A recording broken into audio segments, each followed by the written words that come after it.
नमस्कार, साम टी व्हीमध्ये तुमचं स्वागत आहे।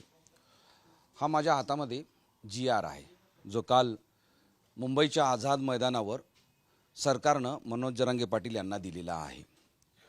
हा GR जेव्हा सरकारनं दिला त्यावेळेस मराठ्यांना कुणबीतून आरक्षण मिळणार का हा प्रश्न उपस्थित केला जातोय।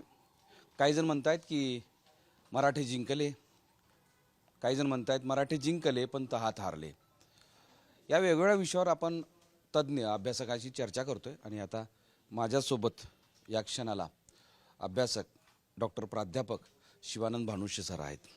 आपण त्यांचं मत काय आहे हे जाणून घेऊयात या पूर्ण GRच्या प्रत्येक मुद्द्यांच्या आधारावर।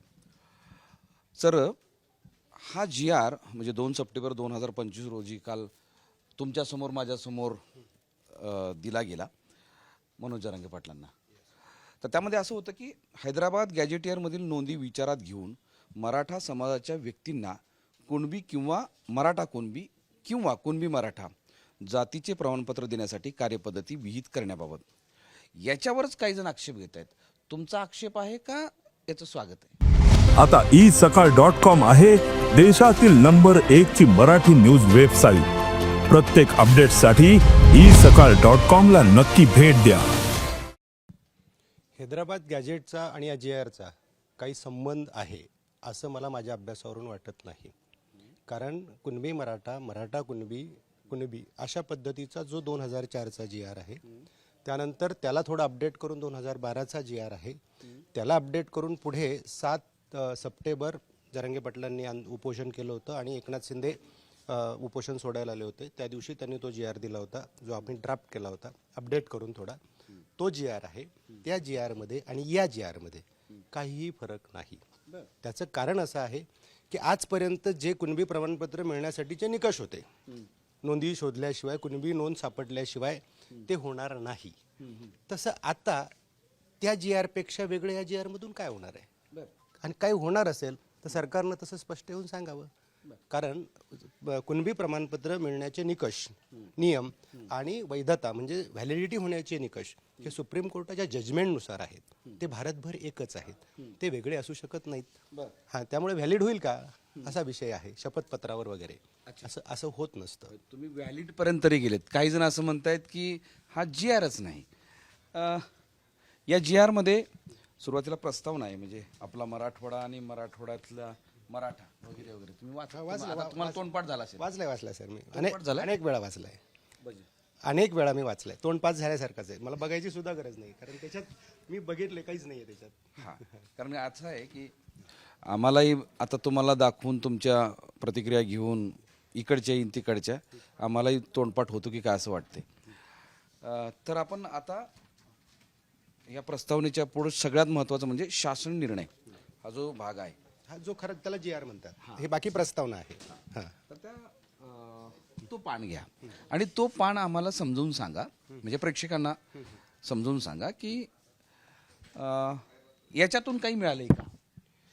नाही, याच्यात काहीच नाही आहे। ती सांगा आम्हाला। हे म्हणजे हे काय आहे? मग ह्याच्यातून काही जर मिळालं नसेल मग हे काय लिहिलं गेलं?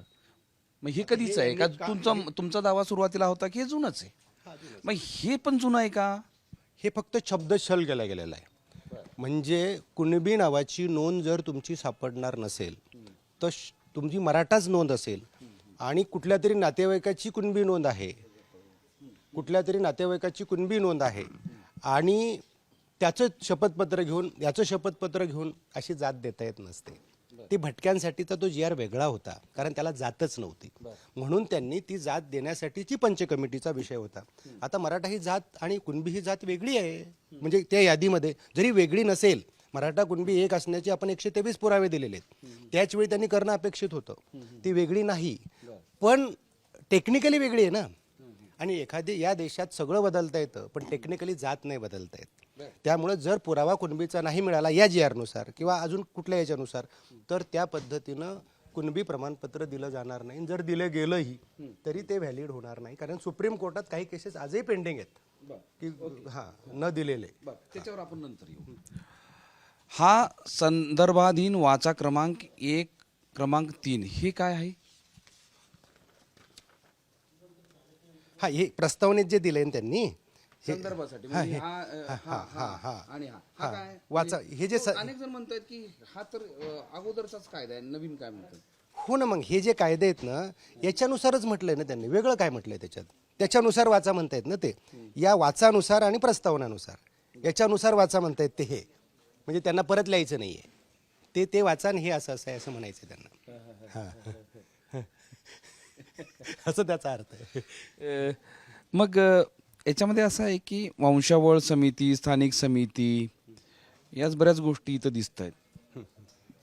त्या काय ना वंशावळ सर, वंशावळीमध्ये जर तुमच्या आता जे निकष दिलेले आहेत, एखादं कुणबी प्रमाणपत्र आपण काढण्यासाठी गेलेलो आहोत आणि त्याचे जे निकष आहेत की नोंद सापडणं पहिल्यांदा महत्त्वाचं आहे. तुमची कुठली नोंद आहे, आजोबाची, पंजोबाची, 67च्या अगोदरची. थोडं दाखवतो ते तुम्ही टी व्ही बघताय. हाकेनी GR फाडला आणि ओबीसीची मागणी आहे, म्हणजे ओबीसीचा विरोधच आहे की मराठ्यांना ओबीसीतून आरक्षण द्यावं.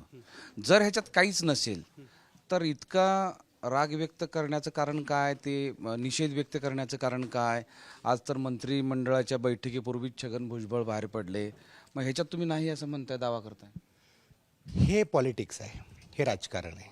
म्हणजे तुम्हाला काहीतरी खूप काही मिळालं आहे आणि आता तुम्ही जल्लोष करा. जर ते खरं बोलले ना आज सगळे तर हे जागे होतील ना, असा त्याचा अर्थ होतो स्पष्ट. हाकेंना तर मी 4 वेळा निमंत्रण दिलं की माझ्यासोबत लाईव्ह चर्चेला या म्हणून. आरक्षण काय, फक्त पण आरक्षणावर बोलू, कुणाची बाजू म्हणून नाही बोलायचं. मी ओबीसी आहे, तुम्ही ओबीसी आहात आणि आपण त्याच्यावर बोलूया. ते आलेलं नाही, एकदा पण त्यांनी स्वीकारलं. तुमच्या मार्फतच मी आवाहन केलं. आता असं म्हणाले की राज्य सरकार याच्या आधारावर आम्ही या आठवड्यातच प्रमाणपत्र वाटपाला सुरुवात करू. राज्य सरकारनं प्रमाणपत्र वाटून ते व्हॅलिड करून दाखवावेत आणि कोर्टात टिकून दाखवावं. कारण केवळ एका जातीसाठी नियम बदलत नसतात, त्याचे पॅरामीटर्स ठरलेले आहेत. त्याचे 340 कलमानुसार ते पॅरामीटर्स ठरलेले आहेत, 15(4) आणि 16(4) नुसार आहेत आणि सुप्रीम कोर्टाचे या संदर्भाचे जजमेंट आहेत. सुप्रीम कोर्टाच्या जजमेंटच्या समोर अशा पद्धतीचे निर्णय घेता येत नसतात. मग आता मनोज जरांगे पाटील, हा प्रश्न विचारणार होतो पण तुम्ही तिथं होतात, तर ते मराठ्यांना मिळालेलं आहे असं ते ठासून सांगतायत. या संदर्भात रविवारी त्यांनी अभ्यासक म्हणून बोलवल्यानंतर माझी बराच वेळ चर्चा झाली. ते म्हटलं हे एखादं गॅजेट लागू करून GR काढून आरक्षण मिळत नसतं आणि ते टिकत नसतं. तर ते म्हणे मला कन्फ्यूज नका करू, आमचं असं ठरलं आहे. ते GR कसा सांगा. म्हटलं GR कसाही काढला तर तो टिकणार नाही आहे किंवा त्याच्यातून वेगळं काही होणार नाही आहे.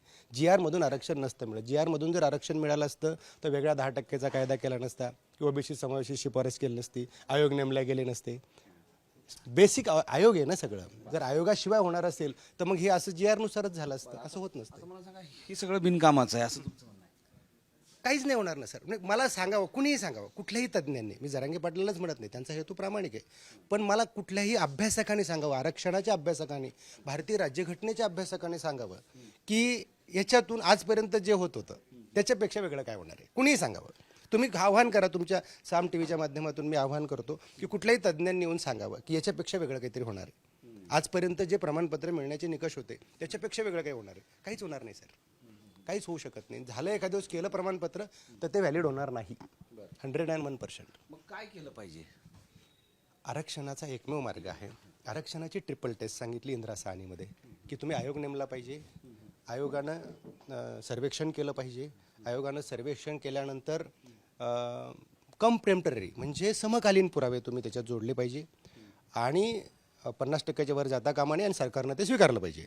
अशा पद्धतीने स्पष्ट सांगितलेलं आहे आणि त्या पद्धतीची अंमलबजावणी करावी असं गायकवाड आयोगाचा 107 पानाचा इतका उत्कृष्ट अहवाल या देशात कुठल्याही जातीचा नाही. एवढं चांगलं सर्वेक्षण, एवढं मुद्देसूद सर्वेक्षण कुठल्याही याचं झालेलं नाही. मंडलचा सुद्धा अहवाल तसा नाही आणि त्याच्यानंतर सुक्रे आयोगाचा सुद्धा तो आधार घेऊन खूप छान अहवाल आहे. शेवटी तुम्ही याचं भविष्य काय आहे असं तुम्हाला वाटतं? या GR नुसार काही बदल केले, काही अपडेट केलं तर त्यातून काही निष्पन्न होईल असं मला अजिबात वाटत नाही. हां, म्हणजे ठीक आहे, याच्यासाठी अजून वेगळी लढाई लढावी लागेल असं दिसतंय आरक्षणासाठी म्हणून. याच्यातून काही होईल असं मला तरी, माझा अभ्यास म्हणून, मला कोणाला विरोध करायचा नाही, सपोर्ट करायचं नाही, राजकारण करायचं नाही, विरोध करायचं नाही, सपोर्ट करायचं नाही, राजकारण करायचं नाही. मला जे वास्तव आहे ते सांगायचं आहे. कारण जेव्हा तुम्ही सगळे आमच्याकडे अभ्यासक म्हणून पाहता, तर 25 वर्षाच्या अभ्यासातून मला हे दिसतंय की याच्यातून काही निघत नाही. निघत असेल तर माझं आव्हान आहे, कोणीतरी येऊन सांगावं निघतंय. म्हणजे आपला प्रयत्न असा आहे की प्रेक्षकांना की ज्या वेळेस यावर चर्चा होते त्यावेळेस दोन्ही बाजूनं मतं मांडली जावीत.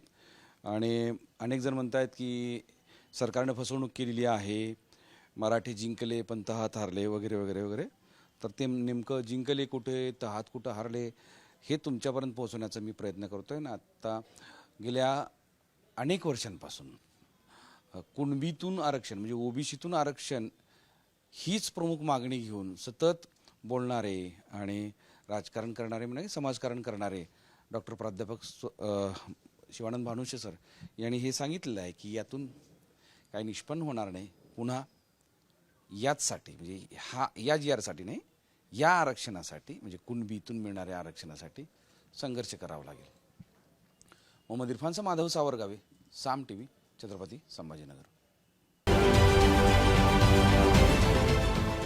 देश विदेशातील प्रत्येक घडामोडींचे लाईव्ह अपडेट मिळवण्यासाठी आता साम टीव्हीच्या सर्व सोशल मीडिया प्लॅटफॉर्मला लाईक, फॉलो आणि सबस्क्राईब करा.